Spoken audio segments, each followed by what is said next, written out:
Les adeptes de numérologie vous diront que c'était prévu. 1977.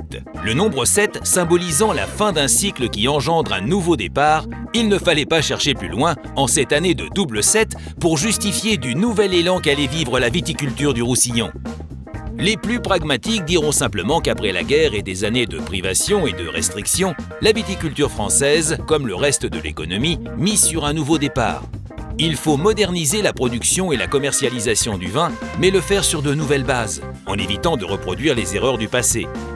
Dans le Midi viticole, certains visionnaires veulent changer l'image encore trop répandue d'une terre de vin de table bas de gamme. Au début des années 50, l'INAO, l'Institut national des appellations d'origine, met en place une nouvelle hiérarchisation de la qualité, avec notamment la création d'un niveau intermédiaire entre le vin de table et les AOC, la catégorie des VDQS, c'est-à-dire les vins délimités de qualité supérieure. L'échelle d'appréciation de la qualité s'appuie donc sur la reconnaissance d'un territoire avec, au niveau 1, la région de production, niveau 2, le terroir, niveau 3, la commune, niveau 4, le lieu-dit. Pour faire simple, plus le territoire se restreint autour d'une commune, plus la qualité s'affine. Dans les Aspres et les Corbières roussillonnaises, on suit déjà ça de près, à tel point qu'apparaissent, dès 1951, les premières appellations en VDQS autour du nom de Roussillon. Mais l'ambition avouée des précurseurs, les Francis Jaubert, Louis Vigo, Éloi Tresser, Jean Roux et Henri Comte, est bien de se hisser au niveau des meilleurs vins français. Margaux, Châteauneuf-du-Pape, Nuit Saint-Georges, ces AOC de Bordeaux, du Rhône ou de Bourgogne, dont la qualité n'avait d'égal que le prix à débourser à la table des plus grands restaurants étoilés.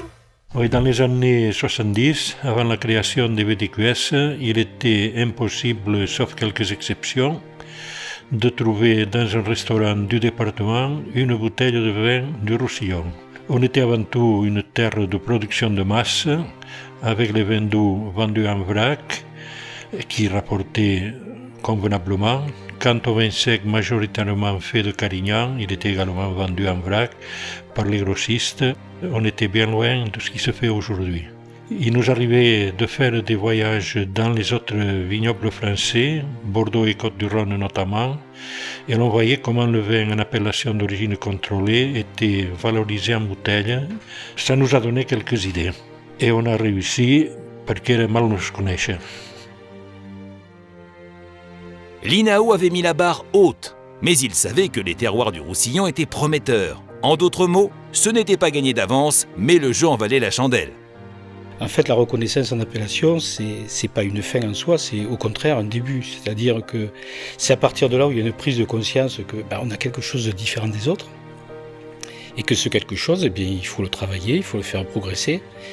Il y a un point qui a beaucoup joué avec la reconnaissance en appellation, c'est la mise en place de la dégustation obligatoire, qui a fait en sorte que chaque cuve qui souhaitait devenir une appellation, être vendue en appellation, était dégustée. Donc ça fait prendre conscience aux vignerons de cette partie importante qui est la dégustation, et puisque c'est à partir de là que le vin se retrouve après auprès du consommateur, même s'il est assemblé par les négociants et autres. Mais ça a été une prise de conscience énorme qui a permis aussi d'identifier un peu mieux différents terroirs, notamment dans les villages. On avait aussi travaillé sur les fenouillades par la suite, puis les aspres qui sont bien connus, et on a encore des découvertes à faire. D'accord, il fallait donc en premier lieu restructurer le vignoble. Au-delà du Grenache et du Carignan, cépages emblématiques du Roussillon, de nouveaux cépages s'installent sur des terrasses et les coteaux. Mourvèdre, Syrah, pour une vinification plus complexe avec au moins 3 cépages. Et puis bien sûr, il fallait fédérer les hommes et organiser une vraie promotion, du marketing dirons-nous aujourd'hui, autour de ce projet. En 1977, le 28 mars, c'est enfin la consécration. Alors, les premières bouteilles étiquetées Côte du Roussillon avaient fière allure, surtout avec le modèle dit catalan, pour se démarquer de la bouteille Bordeaux et de la bouteille Bourgogne. Très vite, nous avons réservé un budget à la promotion en direction de l'hôtellerie et la restauration. Et là, il faut dire que la restauration, le syndicat de la restauration a très bien joué le jeu. avec des campagnes d'équipement pour les restaurants, avec des porte-menus estampillés Côte du Roussillon et ensuite des caves à vin pour servir les produits à bonne température. Les appellations Côte du Roussillon et Côte du Roussillon Village étaient donc nées, avec cerise sur le gâteau, une mention très spéciale pour les vignobles de Caramani et de la Tour de France, dont le nom de la commune, ajouté sur l'étiquette, venait couronner enfin des terroirs exceptionnels, reconnus pour leur démarche de qualité. Dès lors, l'ascension des Côtes du Roussillon et Village allait se poursuivre jusqu'à nos jours. L'évolution des cahiers des charges, ça a permis entre autres d'intégrer donc sur les cahiers des charges des rouges, Côte du Roussillon ou les villages, l'encépagement donc Syrah et Mourvèdre. Ça a permis d'apporter un peu plus de fruits, un peu plus de structure dans nos vins. Sur les rosés, on a été une des premières régions viticoles à s'y mettre dans les années fin 80. Étant donné qu'on avait donc au niveau technique le froid pour nos VDN, ça nous a permis donc de pouvoir rebondir sur cette famille-là. Et après sur les blancs, on a pu aussi intégrer certains cépages comme le Vermentino, la Massane, la Roussanne, qui nous a permis d'avoir des vins un peu plus frais, un peu plus acides pour pouvoir coller au marché.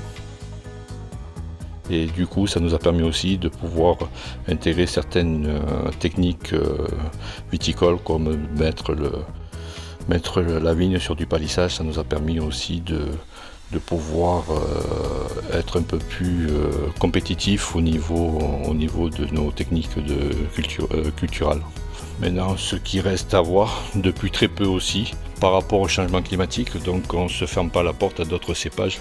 Tout ça dans un but bien précis de pouvoir mieux revaloriser donc, nos vins. On n'a pas à rougir par rapport à d'autres appellations. Donc le Civer est là pour permettre de pouvoir rattraper ce retard en termes de notoriété. C'est la volonté, l'état d'esprit des vignerons et leur dynamique commerciale qui permettront au Côte du Roussillon Village les Aspres de pouvoir accéder à un niveau supérieur, un cru supérieur. Aujourd'hui on parle beaucoup de force de progrès, mais c'est vrai que la viticulture en a besoin, il faut croire à nos appellations. Cette reconnaissance témoigne donc de tous les efforts des vignerons et de tout ce qui reste à faire aussi. Le One Advocate du guide Parker, en attribuant 265 notes au-delà des 90 sur 100, soit un record absolu pour un si petit territoire, adresse un message fort en direction des marchés les plus dynamiques, aussi bien en Asie que sur le territoire américain.